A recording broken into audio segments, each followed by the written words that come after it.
آیا راسخون فی العلم، وما يعلم تعويله إلا الله والراسخون في العلم. نہیں جانتے قرآن کی تعویل مگر اللہ اور وہ لوگ جو علم میں راسخ ہیں۔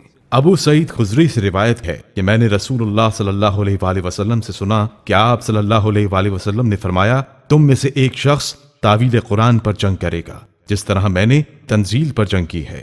حضرت ابو بکر نے پوچھا، یا رسول اللہ کیا وہ میں ہوں؟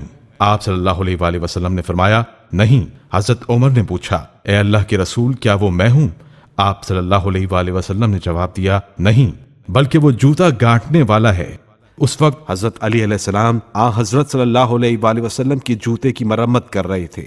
آیا مباہلہ، فقل تعالوا ندعو أبناءنا وأبناءكم ونساءنا ونساءكم وأنفسنا وأنفسكم ثم نبتهل فنجعل لعنة الله على الكاذبين۔ اے رسول کہہ دو کہ آؤ ہم اپنے بیٹوں کو بلائیں، تم اپنے بیٹوں کو بلاؤ، ہم اپنی عورتوں کو بلائیں، تم اپنی عورتوں کو بلاؤ، ہم اپنے نفسوں کو بلائیں، تم اپنے نفسوں کو بلاؤ، پھر ہم مباہلہ کریں اور جھوٹوں پر خدا کی لعنت قرار دیں۔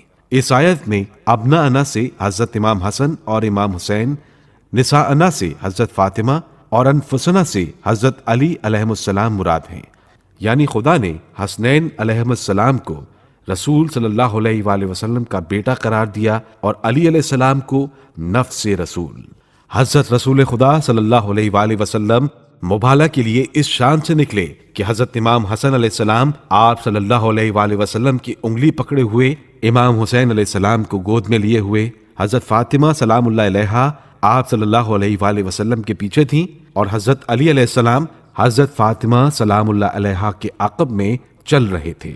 جس ترتیب سے رسول اللہ صلی اللہ علیہ وآلہ وسلم ان کو لے کر چلے تھے اسی ترتیب سے اس آیت میں ذکر ہے۔ آیا ولایت، انما وليكم الله ورسوله والذين آمنوا الذين يقيمون الصلاة ويؤتون الزكاة وهم راكعون۔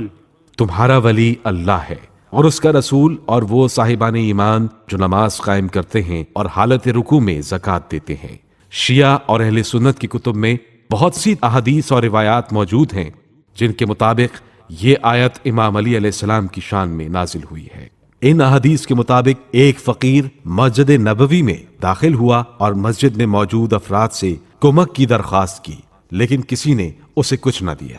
اتنے میں اس نے اپنا ہاتھ آسمان کی طرف بلند کر کے کہا، خدایا تو گواہ رہنا، میں نے تیرے رسول کی مسجد میں مدد کی درخواست کی لیکن کسی نے مجھے کچھ نہ دیا۔ اسی اسنا میں حضرت علی علیہ السلام نے جو نماز میں رکوع کی حالت میں تھے اپنے ہاتھ کی چھوٹی انگلی کی طرف اشارہ کیا۔ فقیر آپ علیہ السلام کے پاس گیا اور آپ علیہ السلام کی انگلی سے انگوٹھی نکال لی۔ اسی دوران یہ آیت نازل ہوئی۔ علامہ سیوطی نے در منصور میں اس آیت کے ذیل میں ابن عباس سے نقل کیا ہے، حضرت علی علیہ السلام نماز کی حالت رکوع میں تھے جب کسی سائل نے اللہ کی راہ میں مدد کا سوال کیا۔ حضرت علی علیہ السلام نے اپنی انگوٹھی سائل کو صدقے میں دے دی۔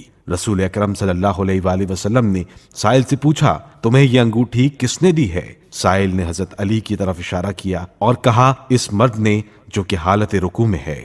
اس وقت یہ آیت نازل ہوئی۔